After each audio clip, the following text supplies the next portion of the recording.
and welcome to this special film presentation, a collaboration between the Great Way Foundation and Edinburgh 900. My name is Kemi and I'll be your anchor. This film shares the story of Afro-Caribbean people who have made Edinburgh their home. People who came with hope, work hard, and have built lives they are proud of. From business owners and professors to rising stars in politics, women in government to men in law enforcement agencies. This is not just a story of success, it's a story of belonging.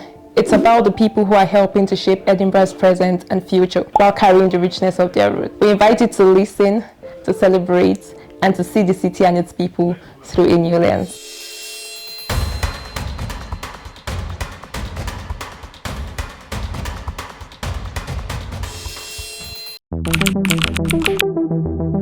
I'm Babs Oyenenyi. My name is Christiana Timi Larogumola. My name is Benga Bikunle.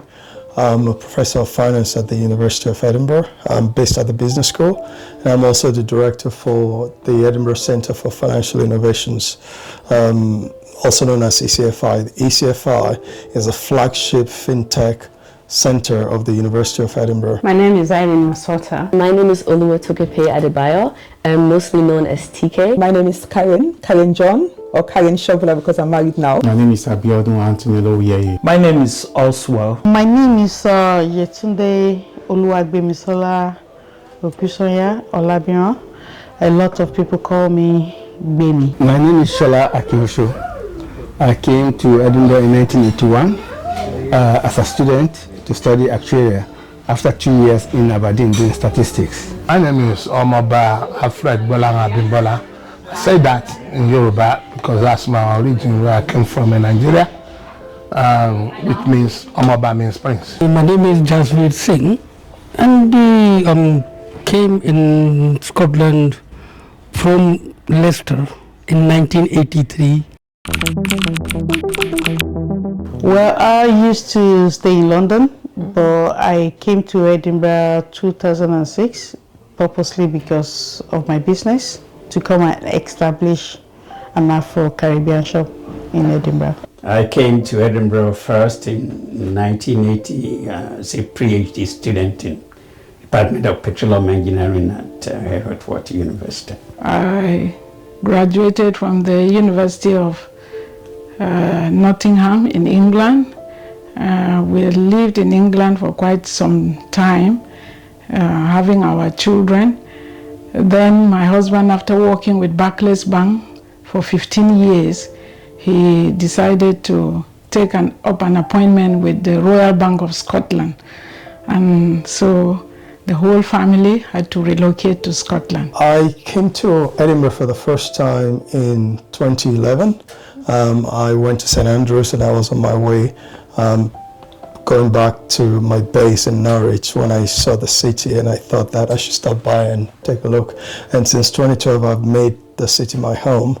I came to the University of Edinburgh to interview for a job. I was lucky to get the job and have been here ever since. So I came to Edinburgh in search of an opportunity to join the university. I came to Edinburgh in 2006 as a student for my master's degree program. I've been in Edinburgh since 2008, so that's 17 years out of my 18 years of living, and my family just brought us here for a better future. I came here to study in 2007. So why I came here was to get a house, get a job. I was born in the beautiful country of Sierra Leone, but I'm now proud to call myself a British citizen. I relocated to join my brother who was already living here. Originally came from Nigeria. I came here for a change of environment initially to be with my brother, who's a gynecologist obstetrician in Scotland. He's been working all over the place here in Scotland. And I thought it would be nice for a change of environment. So I came here, flying through British Caledonia in those days. And I came here, he picked me up from the airport and drove me home, and I met a party in his house. His neighbor was having a party, and I started dancing, rollicking with everybody there, verificating with them, and I thought, wow, this is a nice place, because everybody wants to dance with me. Those days I was like a cone.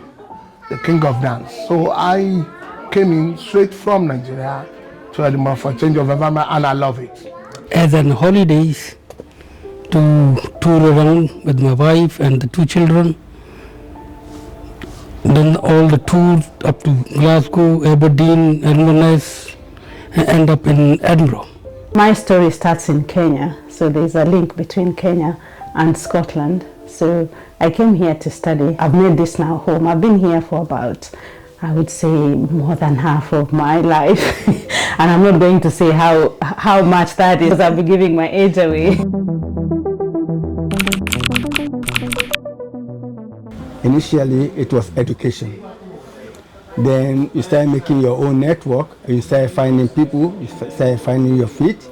And that's why subsequently, after me moving to Edinburgh, my partner joined me, to settle here as a home. And the city is very inspiring. When we got married in 1986, where I was working, actually threw a party for me. They brought all the drinks that I use at the party. So where do you want to go if you have that kind of connection within the city or with the city?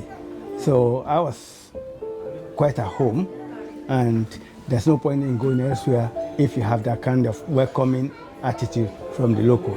I came here actually in 1983 and came over and for holidays to Scotland. And I was in England before, in Leicester. Then came over here and with my wife and 2 children, wandered around everywhere in Scotland, Glasgow, Inverness, Aberdeen, Isle of Skye, then end up in Edinburgh. Edinburgh is such a vibrant city, and we were here, and we will, it's, you see, so wow, that sort of thing. And so then we went back. Then I made my mind, I want to come and stay, or I want to do the business in Edinburgh. So I had the opportunity to get but just a wee small shop, which was in Craigmillar.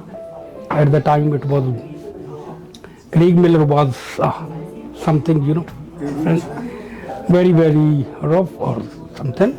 But we managed to get along with them very nicely. And the people were understanding, and we loved them. I was attracted to Edinburgh not just because of its iconic institutions, academic institutions. I love the city. It's a blend of culture, the history of the city infuses every common street here. When I finished, I returned back to Nigeria in 1983. I actually got married in between. Before I finished, my first daughter was born in Edinburgh here. Oh, nice. And I came over here. We returned to Nigeria in '83.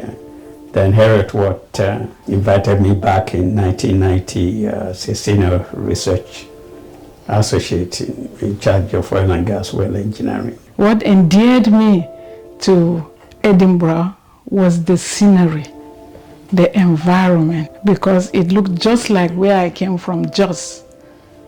It's mountainous and it's just beautiful. And since settling and living in Edinburgh, I've enjoyed the peace of the people. The people are quite lovely, they are straightforward, and I've enjoyed my workplace, I've enjoyed my colleagues, working with them. And I think that Edinburgh is a beautiful city. In 2006, there is not much African people, and there is no African shop where we sell African food and African grocery. So I came purposely to Edinburgh to come and establish my African shop. So then, as far as back in 2006, so we are the first Africa or Afro-Caribbean shop that serves the community there. More than anything else, the people are the most attractive part of the city. They're very welcoming, and I'm not just referring to to the locals alone, to the indigenous Scottish people. Of course, they are extremely welcoming, but I'm talking about the whole city, the different kinds of people that have made the city their home, and coming together, creating an atmosphere that is very welcoming, different cultures, very evident wherever it is you look. And the fact that everyone tries to understand everyone else's viewpoint, and that is very important in building an environment that is welcoming. So for me, the most important part of Edinburgh has been the people I've been lucky enough to meet.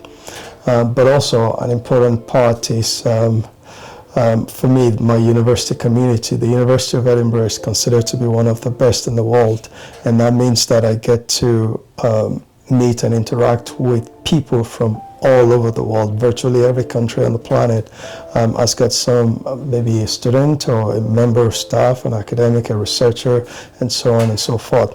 So having an opportunity to interact with those people almost on a daily basis is a blessing.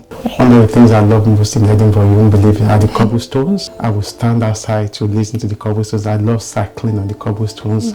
I think you should do it. Get a bicycle and cycle. You feel the vibration of the city. What I appreciate the most about Edinburgh is the education system.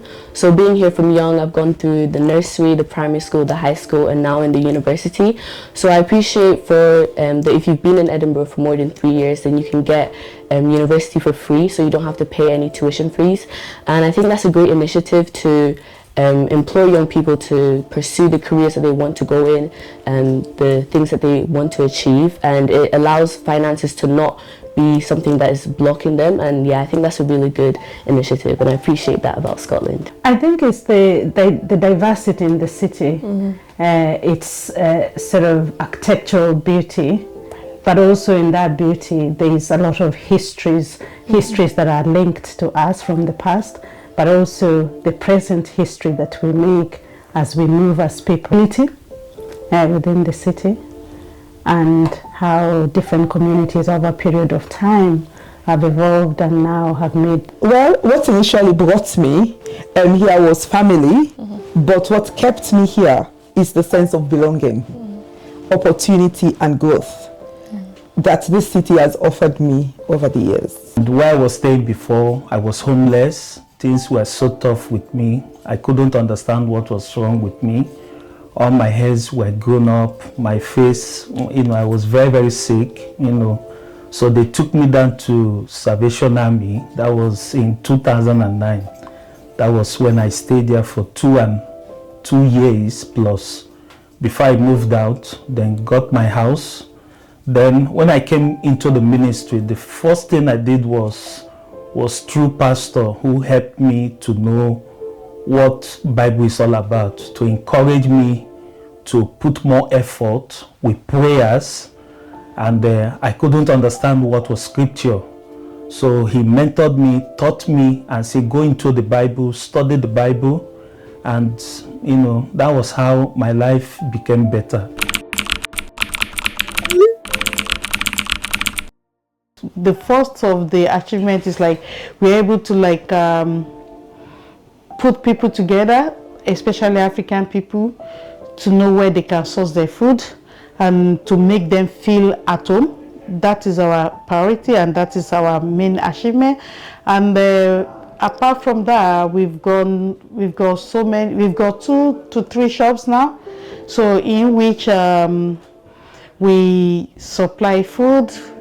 We basically everything about African people, that's what we do, in terms of hair products, body products, skincare, food.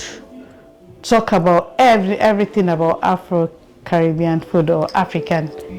When I first came into Edinburgh and when I went to university, I got a scholarship, from Western region to study in the university, and I joined an organization that time because we don't know at that time. There was no signposting where you can go, who you can meet with, who you can find out who can help you with solution, even career guidance of any sort of form or whatever. He wasn't around, he wasn't available, especially coming from a black nation. There was nothing. So I joined in 1983-84. I joined EREC, Edinburgh Racial Equality Council. Was just basically doing work of racial discrimination with the Commission for Racial Equality that time. But then we have unions, Nigerian unions and stuff, and so on that time, which actually makes life worthwhile living in Edinburgh, because Edinburgh is beautiful. So we make the best of it that time.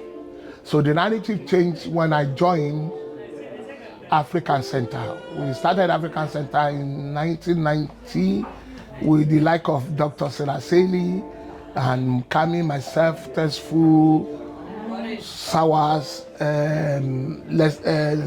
Leslie Sawaz, Adil Ibrahim, and so many people, Nabri Ngeyi. So we create African Center, bringing people in to help them to gain advantage of what we never gained before, such as, knowing who to talk to when you have a problem about university, colleges, accommodation and everything. It was just one stop where we all gather and celebrate our diversity in Edinburgh. I wanted to become a chaired professor at the university when I first joined in 2012, and I was privileged enough to be appointed to that position in 2020. So that is one. But earlier this year, I was elected as a fellow of the Royal Society of Edinburgh, which is Scotland's National Academy. So it's an appointment that underscores the level of contributions you've made to your subject area, to your research area, or to society as a whole. So I think I've been privileged to have been elected a fellow. For me, that's perhaps the highlight when it comes to my career. In terms of highlight, generally, I'd say the birth of my son. I have reached a lot of achievement, a lot more than I do expect in my own lifetime. For example, I made a lot of connection through my business because I was working and I became self-employed. I came across people from different parts of the world, India, Chinese, Bangladeshi, Pakistanis, Italian, Iraqis and everything, who are my clients. I've been able to integrate into other communities or subgroups of ethnic minorities within Edinburgh, and that actually served me well through my business. I made money, and everything was good. I connected with Edinburgh Chamber of Commerce through EE, ethnic minority setup, where we can help people develop their business, give them business plan, give them solicitor, give them accountant, show them how to start their own business. We took that upon ourselves to try and teach them so that they can become somebody within the community and be self-sufficient. Edinburgh is my home, and I really thank God for what I am today, and I'm so grateful to God. Success might mean different things to different people. So for me, really, what I consider to be successful is being able to use my voice, to advocate, for different issues that affect our communities, but also to use my voice to create opportunities for collaboration, and to use my voice to be able to speak for those perhaps who are not able to do that. And I was really delighted, and I saw it as a great honor to be asked to chair the Edinburgh Slavery and Implementation Review Group. And I think this is really significant because it shows that those people who came before us had already laid the foundation in terms of doing this work. And it would be really remiss of me not to mention that this work happened because of Sir Jeff Palmer, who's been a great advocate for this work. And that also reminds me that we also need to lay the foundation and to create opportunities for others. So I see that as a great success story, to be able to continue doing the work that has been started by people who came before us. When we came over, we had a small shop, and slowly gradually we built our other businesses. In the moment now, in these past 42, 43 years, we made such a good business here. And now where we are, we had a hotel, we had a property, and this is actually restaurant. We opened it with all my community friends, and we wanted to do something, get together, all the communities like it.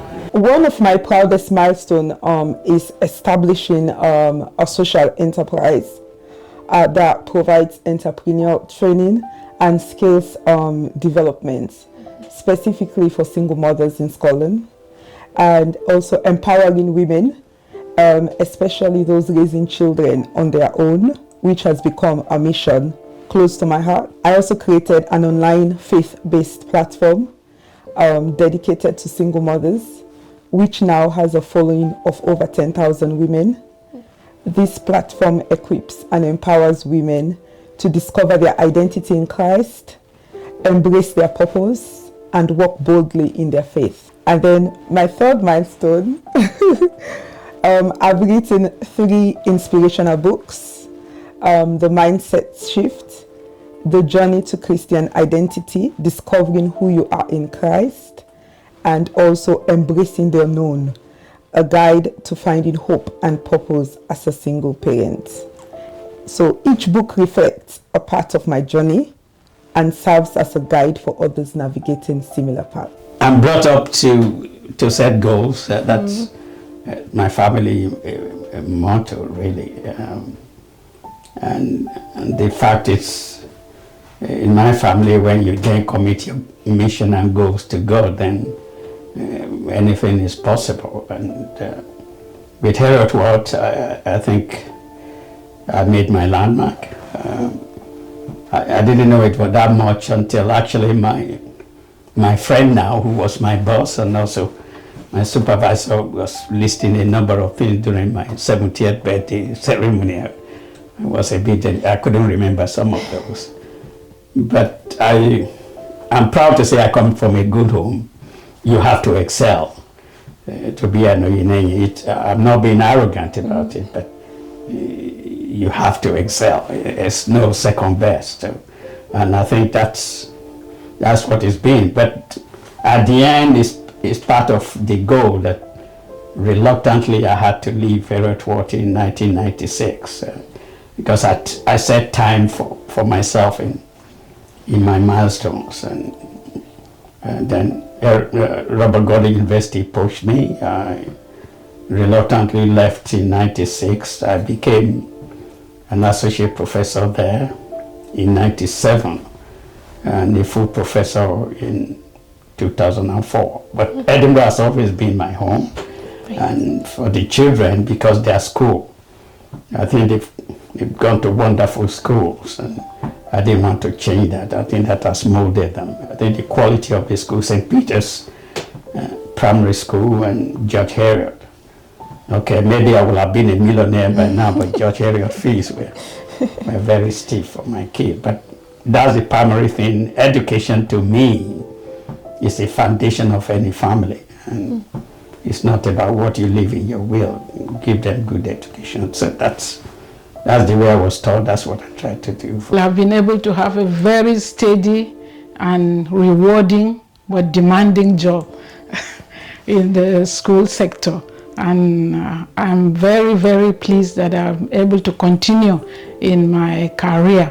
I'm a professional teacher, and also I've done different roles within the school, especially as a counseling psychologist.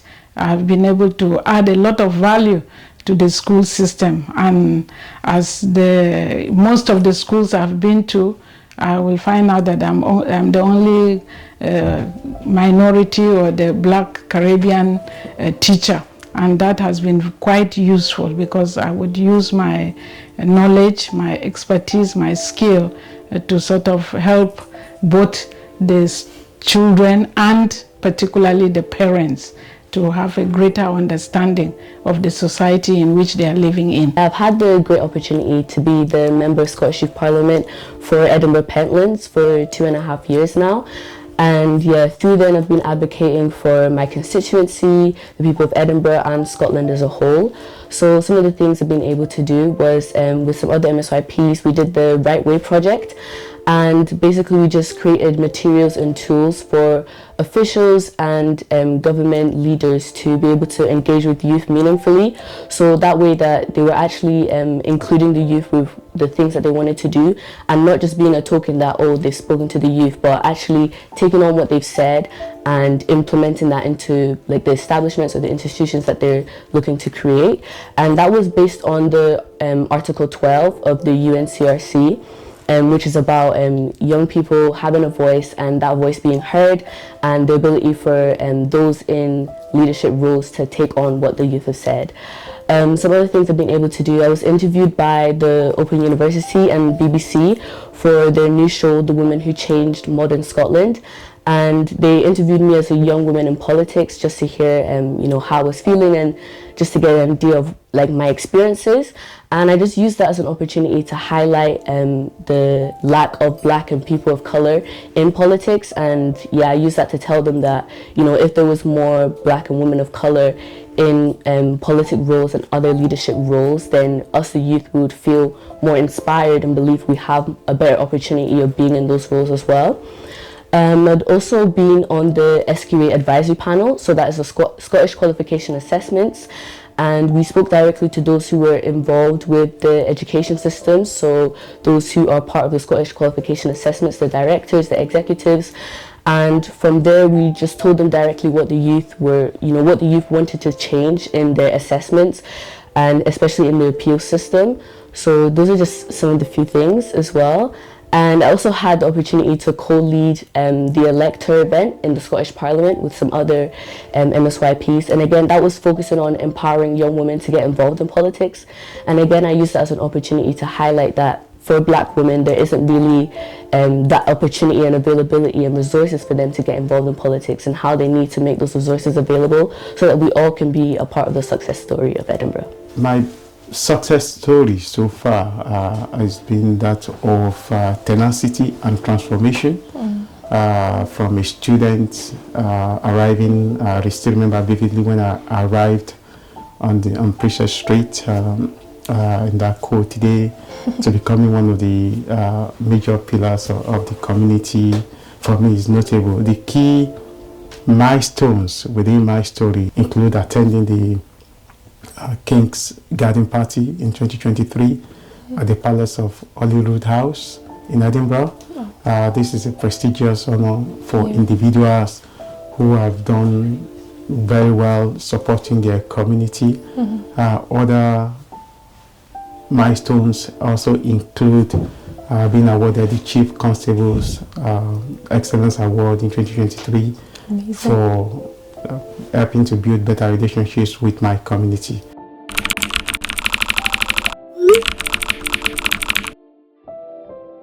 The master stroke for Edinburgh is a blend of the old and the new town. I would advise everyone go and see where the new town and the old town where they blended, but that is not the beauty. The beauty of Edinburgh is in its people and the strength of the community. My advice to anyone is to integrate and immerse yourself within the community. When I came here, I've been a special constable for almost 9 years now, with the sole aim of integration and helping my community to better integrate into Scotland. So there was free entrance to museum, National Museum of Scotland, everywhere. But they stopped it, so there was no funding. So I contributed by writing this book here, captioned with some professors of archaeology, because I studied a little bit of archaeology in Edinburgh University that time. So I did a lot of stuff. So I've got 8 captions. And I wrote the book with some professors from America, from all over the world, in this book called Heaven and Hell and the Other Side of the Dead, to help the museum to raise money so that people can be coming freely out with the government assistance. I would like to say to my people here who are here to take advantage of what is here in Scotland. There are so many opportunities here that anybody can take advantage of. because people are friendly. It's a nice place to study. It's a lovely city, and the people here are more friendly than anywhere in the whole of the United Kingdom. So I call Edinburgh my home. I've lived here more than I've lived in Nigeria, and I love this place. Edinburgh is home. I think it's important to have a sense of awareness, your own awareness, and this also goes across culture. To understand that culture, sometimes it's something that can bring us together, but also it can be very divisive in its way. To listen, to have empathy for others, and especially people who may be different from us, and to find opportunities to cross boundaries, and this could be boundaries across gender, age, race, and how you transcend those boundaries. And I was delighted to speak to the young parliamentarian here, because that allows me also to really cross those boundaries, understand different motivations of different generations. So that being able to cross boundaries then creates pathways for us to have dialogue and discussion. But if you can make it in Edinburgh, you can make it anywhere in the world. Because if you put into it, you get it, what you put in. Now if you put garbage in, you get garbage out. But if you actually put your shoulder to the wheels, you will get something, and you'll be able to establish yourself, and you don't have to manifest yourself in any other corrupt practices. What I would say is to be present somewhere is to be fully observant in the land where you currently reside. Even if your mind still feels connected to your home country, do your best to focus in the new environment and the nation you are in now, because integration begins with intention, presence, and purpose. For me, an important part of my life has been the opportunity to do work that is worth doing. So when someone joins a new community, you have to view it as an opportunity to contribute to that community, because you must have been attracted to it in the first place for some reasons. And once you're attracted to it, you need to realize that some people work to make the community attractive enough for you to want to be part of it. So my advice would be to contribute in such a way that enhances the attractiveness of the community that one finds oneself. To just be confident, be yourself, stand up and stand out. There will always be people who doubt your abilities of success or moving forward, and you can't let that hold you back. And I'll just leave you with a quote from Michelle Obama's Becoming that says, "If you don't get out there and define yourself, you'll be quickly and inaccurately defined by others." So yeah, the main point there is don't let other people tell you who you are. You should really just go out there and pursue what it is that you are hoping for. Thank you. My advice for people is to be focused, and they should know what they are doing and what they want, and because there's so many things that they can invest on or they can do. When it comes to African people, there's so many needs. African people come in, they can also invest in order to encourage people, to make people feel at home. So people that want to come into business, they will need to be focused. They need to have vision, mission, and ambition, and they have to know what exactly and how to make everything come to reality and be successful in life. But once you set your goal, and what I tell people is you walk towards that goal. Don't let the noise bother you. Set your goal, walk towards the goal. And especially here where there is racism, there will be discrimination. There was discrimination in my time. And what I tell people, because I was in academia, you need to know what it requires for you to get to the next level. That is your responsibility, not that of your employer. You need to know that. And I don't like excuses to, because I'm a Nigerian. No, know what is, then give twice or three times that. And be honest, be logical. So if you're expected to, let's say, to be a professor, you're expected to, at least like in RGU, you're supposed to bring a million every year on research grants or consultancy fees. You are supposed to publish a number of papers. you are supposed to have a number of PhD graduates. Oh, don't say, oh, because Pastor Ogumola was made a professor. You don't know if Pastor Ogumola is a son of the soil. My dean probably had only, in RGU, had only 5 papers, but he was my dean. Because the son of the soil. But every other person has to follow those rules. If you don't, then so you have to give more than 1 million. You have to write more than the papers. You have to graduate a number of students. There are years where in a year I have 5 graduates in a year. And it's not the number of graduates, but graduate completions. So as long as our people know that, and I'm just using that as an example. So if you're, let's say, assistant director of nursing in Edinburgh, and what does it take to become a director? You need to work towards that. You need to give double the effort. It's stressful, but you have to do that. That's the advice. But more importantly, you need champions in your life. People will motivate you. So you have mentors. Like I said, Professor Pidin, we meet every month. He still kicks my backside if I'm even late. So you need people like that in your life who try to see you strive. But your kids are also your, believe it or not, are your role models, because they are the ones who motivate you. You can't afford to fail.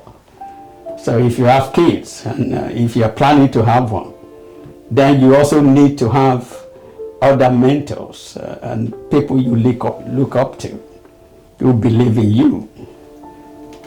Believe it or not, Pastor Ogumola here, I might confess to him, I'm not being patronizing. Though sometimes I find it embarrassing, but I can see that the fact that he's proud of me in what I've done, I can't afford to fail him. So I count him as a mentor. And there are other friends like Shola, my friend.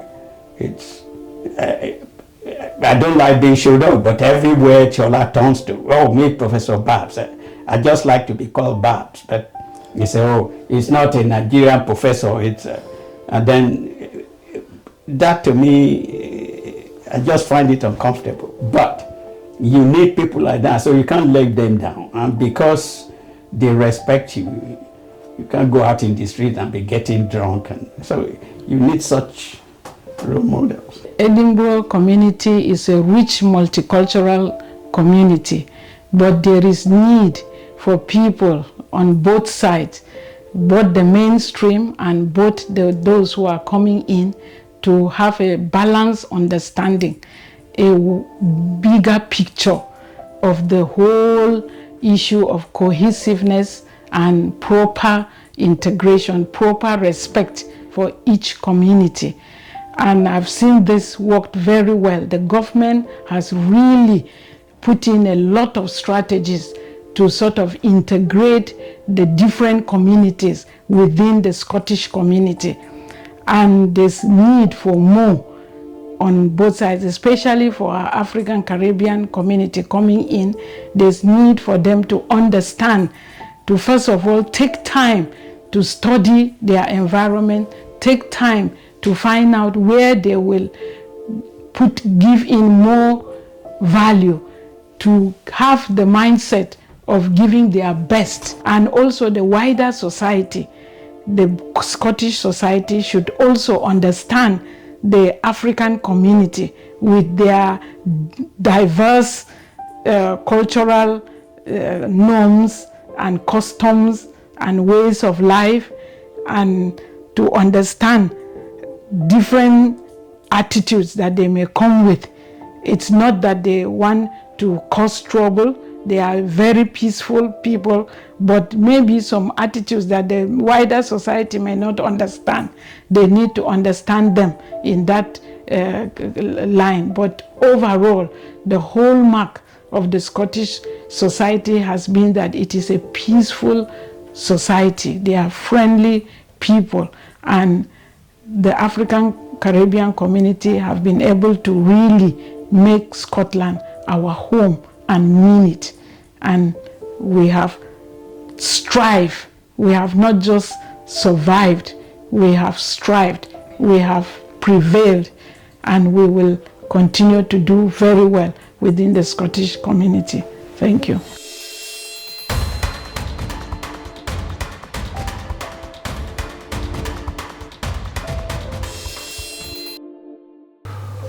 A big appreciation to the City of Edinburgh Council for giving Greatway Foundation the privilege to anchor this film, and which I will call Voices of Resilience. The stories of African Caribbeans who have integrated in Edinburgh over the years and who have been successful has been amplified in this film through extensive interview. I'm Dr. Festus Olu Ogumola, the Chief Executive of Scottish Council of African Churches and Greatway Foundation.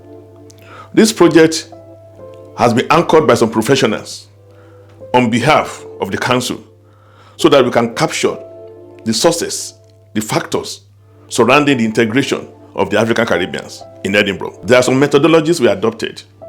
We were able to interview quite a number of them who have been successful, and they gave their opinion on what has been the success factors and what has helped them to achieve their purpose. The key themes that emerged from this production of this film and interview. The first one is the resilience and adaptation. Participants, they spoke extensively on how they have overcome systemic barriers, cultural isolations, and racial discrimination. So we can see that in view of all these things, Edinburgh has welcomed them and has given them room to grow. And this brings into focus that particular message that smooth seas do not make skillful sailors.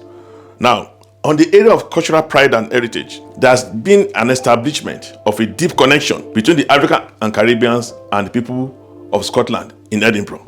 And that takes me to what Marcus Garvey said, that a people without the knowledge of their past history, origin, and culture, they are like a tree without roots. The interview, they expressed their pride in their heritage and its influence on their contributions to Scottish society, especially in Edinburgh. On the third part, the community and the contributions. Despite the challenges, these individuals, they are not just surviving, as I've said, they are thriving.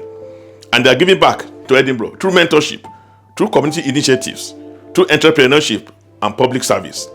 Now, the greatness of a community is most accurately measured by the compassionate actions of its members. Now, the last aspect of it was the hope and future aspirations.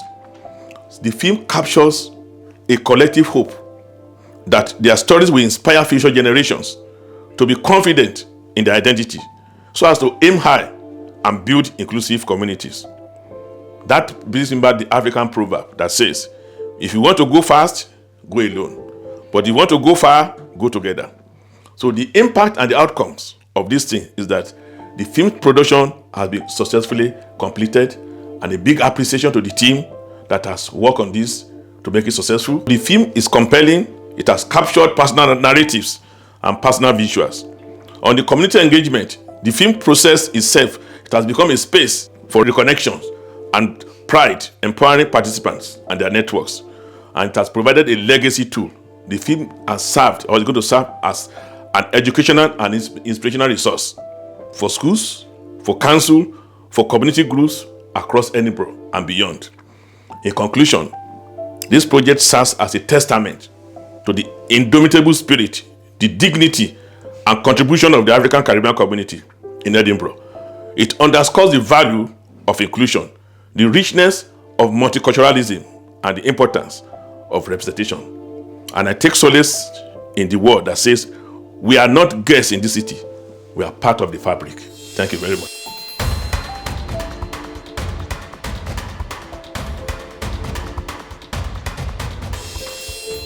As we close, we reflect on these stories you have just heard. These are stories of courage, perseverance, and deep connection to culture, to community, and to this city we call home. We believe that telling these stories not only honor the past, but also paves the way for a more inclusive future. To those who have shared their journey with us, thank you.